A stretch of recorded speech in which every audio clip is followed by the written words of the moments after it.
So the first thing we're going to want to do is preheat our oven to 350 degrees. And while that's going, we're going to want to grease up a bread pan. Now mine is a Pyrex one. You can use a steel ones, whatever you want. But what I'm going to be using to grease it up is this spray coconut oil. So just go ahead and give this a little spray real quick. And I will try not to make a mess all over my counter doing that. So the rest of this recipe is going to be made in the food processor. So let's get to it.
Alright guys, so you just saw how we make the batter. Now keep in mind, this is just a base batter. You can add some nuts in here, you could add a little bit of cocoa powder, whatever you want. If you want to flavor it, go ahead and do it now. Now personally, I think it tastes just fine exactly how it is, so I'm going to leave mine be. But now what we're going to have to do is take this batter and pour it into our bread pan here.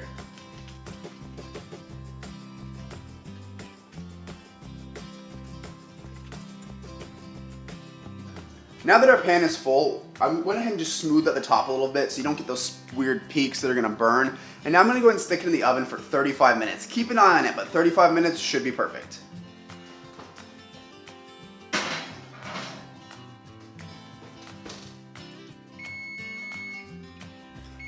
Well, you guys hear it here, this stuff is ready. So I'm gonna go ahead and pull it out of the oven and see how it looks.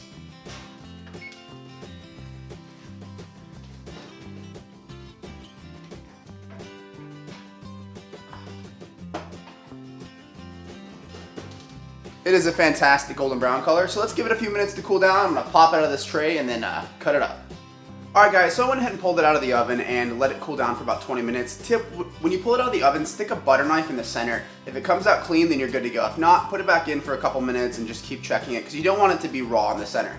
So after that's done, I just kind of flipped it over and the loaf fell right out, and I went ahead and cut myself up a piece here and spread a little bit of butter on there. And now it is time for the taste test. So let's give it a go. As you can see, it looks like a piece of bread here. It's a little flimsy because the butter on there and I didn't toast it, but let's give it a taste.